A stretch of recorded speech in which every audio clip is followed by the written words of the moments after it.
Welcome to the Success Consultancy's Just Great People podcast, the podcast that introduces you to ordinary people who've done extraordinary things.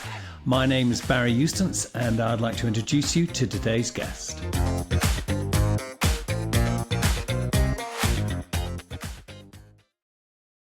Hi, everybody. It's Barry Eustance here from the Success Consultancy's Just Great People podcast. I'm delighted to have a conversation today with Jack Inglis from Ultimar. What does Ultimar do? What does Jack do? Jack's about to tell you. It's a really interesting story. Jack, please could you tell our dear listener and viewer a little bit about yourself, how you started, what you do now, and how you got there?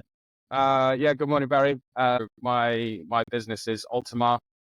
This came from 20 years of a career within the marine industry. Working in the merchant navy, North Sea, and yachting industry. My first taste of yachting was in 2012. Started out as a bosun on a 60-meter, and continue moving forward, working various refits and new build projects.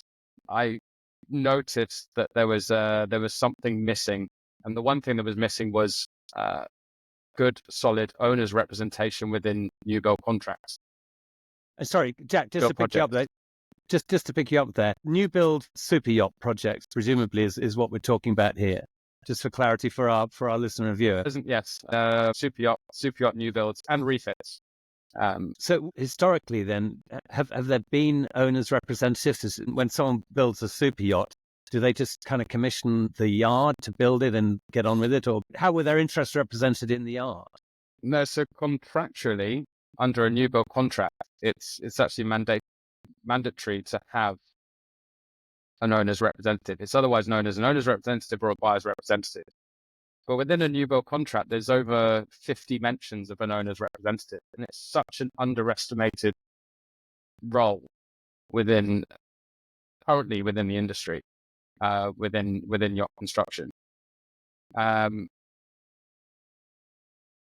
owners at present can generally choose who they want right now, be their estate manager, their gardener, their lawyer, whoever they choose. Some choose their estate manager. Yeah. Now there's a shift.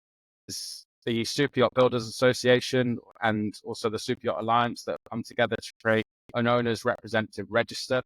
Yacht Builders Association have 25 member shipyards, cover 60% of yachts under construction over 40 meters. They have now wanted to make the owner's representative role more apparent to yacht owners. So they've made an owner's representative register, which I'm proud to be part of, and it's being launched at Met Trade in Amsterdam in November. So what was it? What was it as a captain that you saw that made you change direction, actually alter course to become an owner's representative? Was there some kind of trigger event? I'm so involved in the yachting industry now, not just the yachting industry, the marine industry in general. I mean, I've got my background for the merchant navy of the North Sea. I've got myself so immersed, and one of those things is actually the construction side of it. The thing that made me sort of create Ultimar was coming from a 40-meter new build, and I wish I had a good solid owner's rep from the start that sort of had understood the project from the beginning. And that wasn't happening in a predictable, reliable, and qualified sense. Is that my understanding? Yeah, widely speaking. Yeah, so the owner's rep that I had for the 40-meter was just an owner's friend. No knowledge of the marine industry. I remember one thing. I was going through back end stages of the build, and I'm walking around, and there's a fairly substantial snag list, and it's getting close to the delivery. The owner's rep that signed onto the contract comes down, and the only thing they want to know is about the color of the LED lights.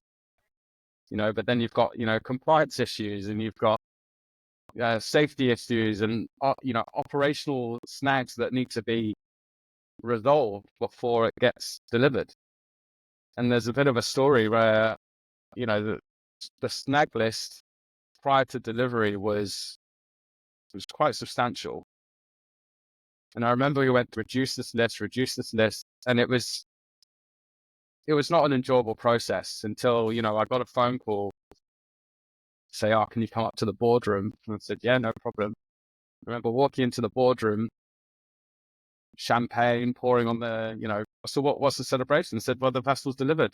And I said, I No. cannot believe it. No. I said, "Who called it?" And they went, "The owner's rep." And yeah, that was a big turning point. That was And where, so, and moving forward, and I know I tried my hardest to uplift that vessel whilst it was in operation. I was with it for a year, but eventually it got sold at the back end of less than a year of being under ownership. So this is why I wanted to create owner's representation from concept to completion, and beyond.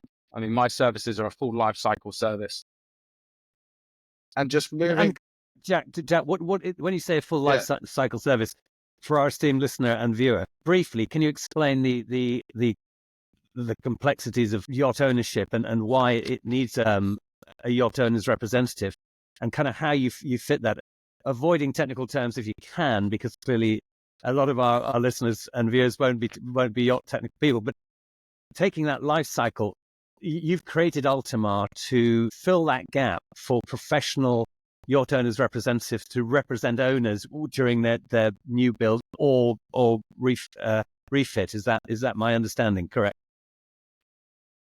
Yeah. If I put you into this scenario, Barry, that you are an owner coming to me, Prospective owner. Yeah, sorry. Yeah.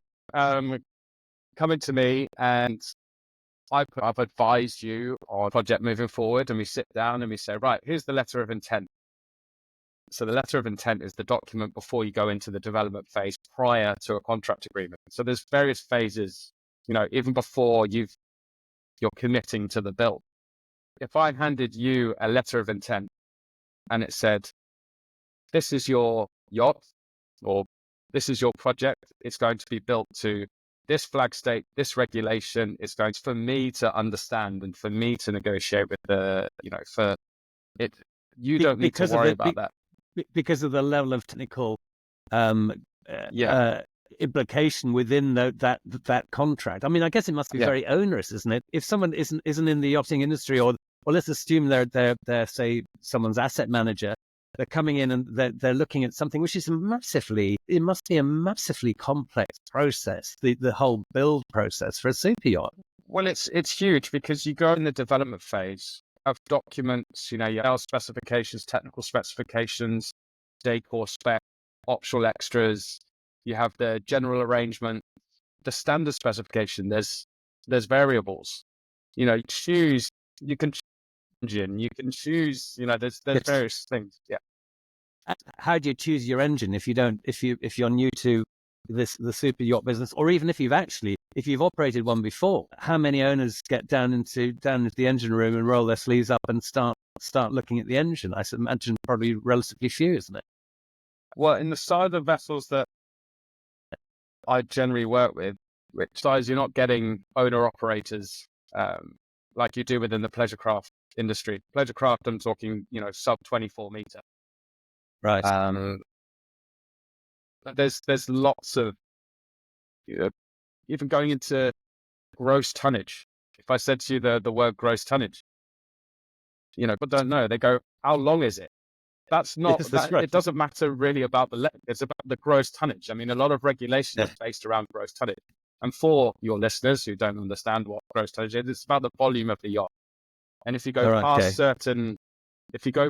certain limits, let's say 500 gross tons, then there's a different operational aspect to it. There's regulation, extra costs.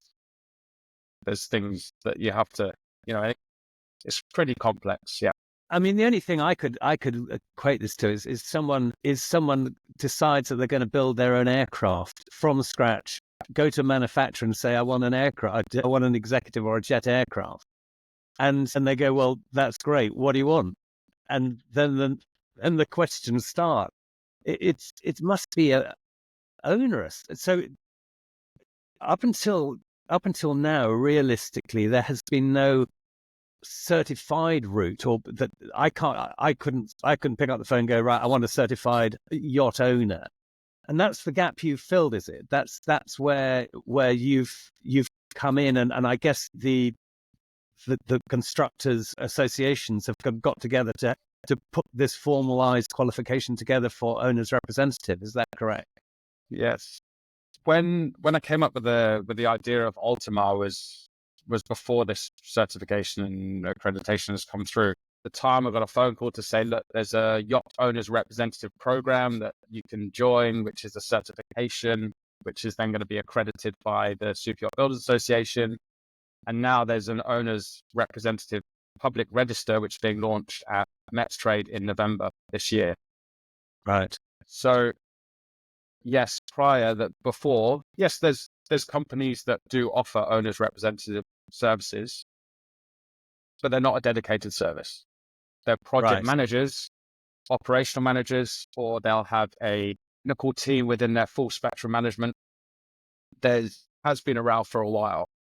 It's just that right now I'm a certified, accredited, dedicated owners representative service within the yachting industry.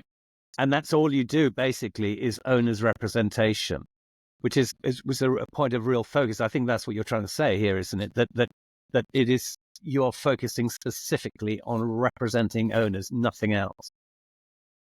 To put it bluntly, yes. I mean, these project owners they have a lifestyle that, they can't focus on these contracts. I'm there to advise them all the way through. I guide the various stakeholders involved within a project, whether it's a series vessel, a semi-custom vessel, or a custom vessel. It's my role as the owner's advocate to ensure that their vision comes to reality. Right. That's all the way through. my role. All the way through. And I mean, there's a lot of responsibility involved with that, presumably, and also a lot of work because I, knowing a little bit about yachts, as I do, the snagging list can be extensive. And that's, I guess, you're kind of squeezing that out during the build process so that you haven't got this horrendous problem at the end, which will delay delivery or have an inappropriate delivery. You're squeezing out these issues as they occur. The role is to oversee the project and to be able to monitor that project so that it is delivered with the minimal amount of lag possible. So there isn't a big warranty dilemma at the end, post-delivery. Right. Yeah. And this must play through, I guess, the residual value of the vessel itself, isn't it? I mean, if you've got a vessel that from the outset is delivered with everything absolutely functioning and to spec, when you get to the next phase, which is when the owner comes to dispose of the yacht, it must, I would imagine, this happens certainly in the aviation business, it must add a significant value to the yacht itself.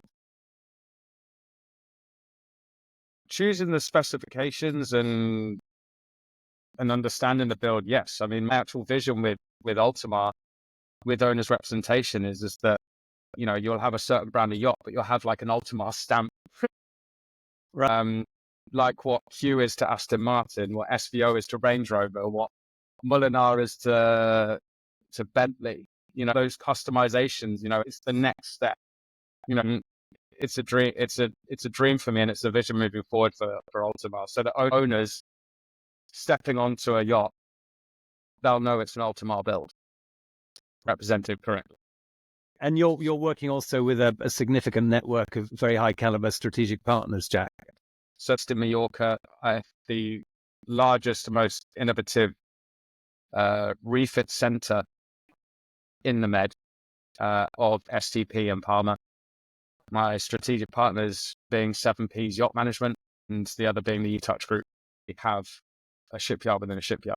So the dream here is the Ultimar stamp. The reality is the Ultimar stamp of approval and certification that the yacht is up to spec. supported by a significant strategic partnership network.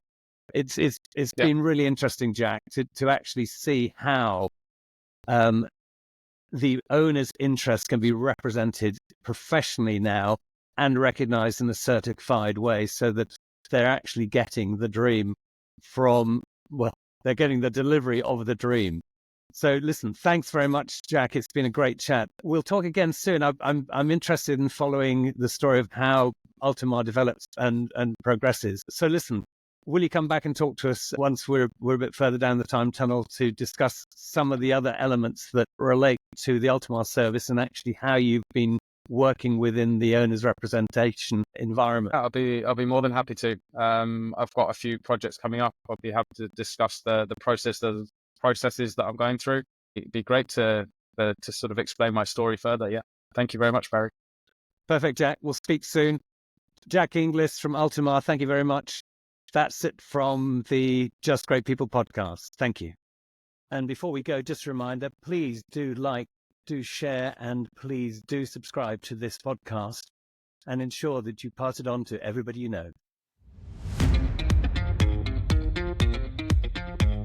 So that's it for today's Just Great People podcast from the Success Consultancy. We hope and trust you've enjoyed it. Please join us next time, and please do remember to subscribe. Thanks for joining us.